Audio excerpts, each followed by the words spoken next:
आप सभी को पता है कि राजा जनक ने अयोध्या में पत्र क्यों नहीं भिजवाया। इसका क्या कारण है? इसका बहुत ही सुंदर एक रहस्य छिपा हुआ है। इस कहानी में आपके लिए एंड तक बने रहना। रामायण का प्रसंग यह है कि राजा जनक ने अयोध्या में पत्र क्यों नहीं भिजवाया। एक समय की बात है, जनकपुरी की सेवा में एक संत बहुत तपस्या में लीन थे। तभी एक व्यक्ति, अंधा व्यक्ति, अपनी पत्नी के साथ मार्ग में आ रहा था। उसी की उंगली छूटकर उसकी पत्नी आगे बढ़ गई और अंधे व्यक्ति की ठोकर लगने के कारण उन तपस्वी की, उन साधु संत की तपस्या भंग हो गई और वह तपस्या टूट गई।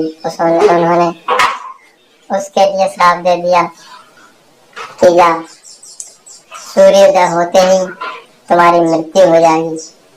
जब वह पत्नी आई, उसने हाथों हाथ जोड़े प्रार्थना की, है महाराज ऐसा मत करो। तब साधु संत ने कहा कि ये निश्चित है कि साधु संतों के वचन कभी झूठे नहीं जाते। मैंने इसका श्राप दे दिया तो अब इसकी मृत्यु निश्चित है। अब वह स्त्री कितनी पतिव्रता स्त्री थी, उसने भी कहा, कमंडल से जल लिया और हाथ में लेकर के संकल्प लिया कि मैं इस सूर्य भगवान को ही नहीं निकलने दूंगी जो कि मेरे पति की मृत्यु हो जाए। ऐसी पतिव्रता स्त्री थी।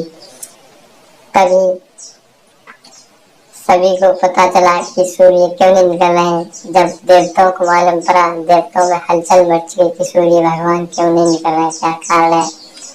तब यह पता चला कि जनकपुरी की सीमा में एक स्त्री ने, पतिव्रता स्त्री ने संकल्प लिया है कि मैं सूर्य भगवान को ही नहीं निकलने दूंगी।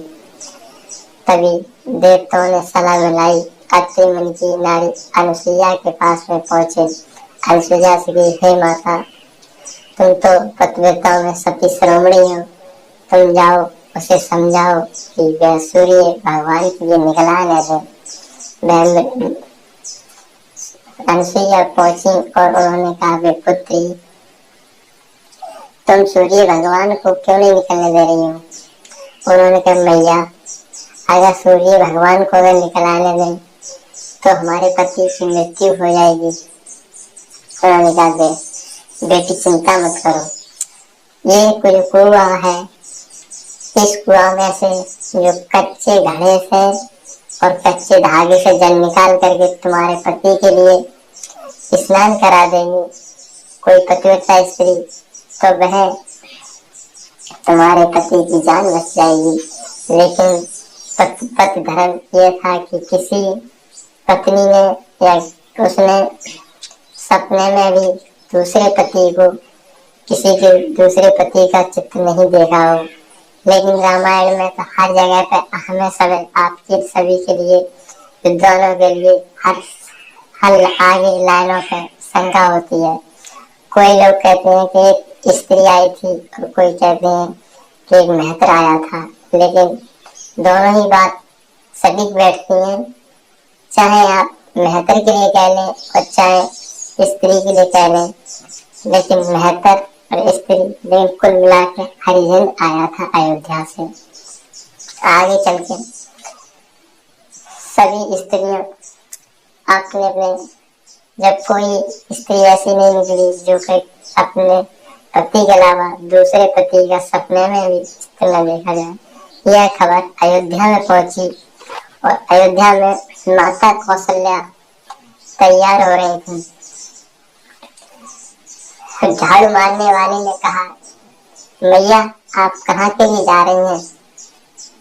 तभी माता कौशल्या ने कहा कि हे पुत्री, जनकपुरी में एक स्त्री ने संकल्प लिया है कि सूर्य भगवान उदय होते ही उसके पति की मृत्यु हो जाएगी और एक पतिव्रता स्त्रियों की परीक्षा है और मैं उस पति के लिए कच्चे घड़े से और कच्चे धागे से बांध करके उस कूप में से जल निकाल करके उसके पति के स्नान कराने जा रही हूँ।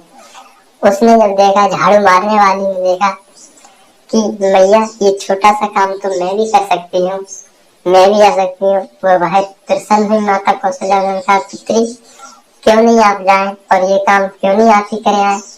तो वह अयोध्या के लिए कुछ लोग तो कहते हैं महत्र गया था और कुछ विद्वान कहते हैं कि एक महत्रानी झाड़ू वाली गई थी। लेकिन रामायण में हर जगह शंका तरह तरह से अपने अपने तरह से विद्वान लोग समझाते हैं। साधु संतों के ज्ञान से या श्री रामचरितमानस में कुछ महतर के लिए बताते हैं, कुछ महतरानी के लिए बताते हैं। लेकिन जब महतरानी वहां के लिए गई, जब सूर्य भगवान, अनुसुईया ने कहा मैया आप सूर्य भगवान को निकलने दें, उन्होंने सूर्य भगवान को निकलने दिया। उस साधु संत के श्राप के कारण उसके पति की मृत्यु हो गई। तब महतरानी ने जाकर के उस कच्चे घड़े में से कच्चे धागे से जल के लिए निकाला और जल को निकाल करके उसके पति को स्नान कराया और तुरंत ही वह व्यक्ति जो कि तो हो गया और सही हो गया। तो इसी के कारण, यही कारण था कि राजा जनक ने अयोध्या में पत्र इसलिए नहीं भिजवाया कि हमारे नवीनतम पत्र पर राम जी ना आए, लक्ष्मण जी ना आए, हो सकता है राजा दशरथ जी ना आए और किसी अन्य सेवक के लिए अगर भेज दिया जाए या महतर के लिए भेज दिया जाए और वहां का अयोध्या का महतर आकर के हमारी पुत्री के साथ में अगर स्वयंवर में शर्त जीत गया तो सब शर्त भंग हो जाएंगी। इसीलिए राजा जनक ने अयोध्या के लिए पत्र नहीं भिजवाया। अगर कहानी सही लगी हो तो सभी के लिए जय श्री राम। हो सके तो वीडियो को लाइक